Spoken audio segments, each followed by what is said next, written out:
दिवसपासून છે ना इथे बागलांमा सतत पाऊस पडी राहिना आजमेर सौंदान कर इकडे सटाणापासून सर्वात जवळा गाव आहेत ना 12-13 गाव असा जबरदस्त गारपीट होईल छे आता एवढा कोपरगाव त्या साईडला पण वातावरण दिशी राहील एकदम जबरदस्त छे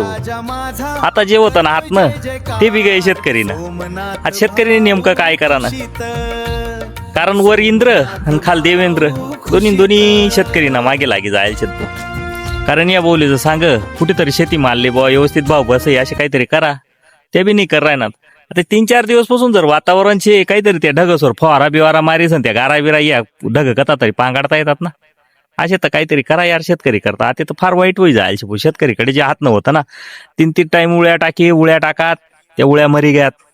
त्यानंतर आता शेतकऱ्यांनी कशा बशा काहीतरी करीसन सोनं नाना गांठी सण जे पिकाला आलं होतात आता त्यांचं या 2-3 दिवस ना प्रेड मासे ना पूर्ण वाटोळ वाढा कर त्यांनी दररोज पाणी शे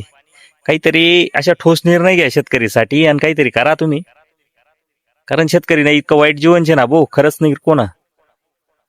कारण सिटी जर पाणी जात नसतं ना ताबडतोब पाईपलाईन लाईन तिने आले काही मिनिटात करी जातच तुम्ही एखादा उद्योगपतीनं जर काही लाईट बीट बंद पडते ना त्या मिनिटात सर्व्हिस सिक्युरिटी लाईन कार्यक्रम करत टाकला तुम्ही यार आणि शेतकरीना एवढं नुकसान होईल राहिलं ना तिथे कोणीच पाहत नाही त्यामुळे सर्वांनी लक्ष दिसन काहीतरी करा यार पाहू शकतोस तुम्ही आज नवी वातावरण एकदम भयानक शे भाऊ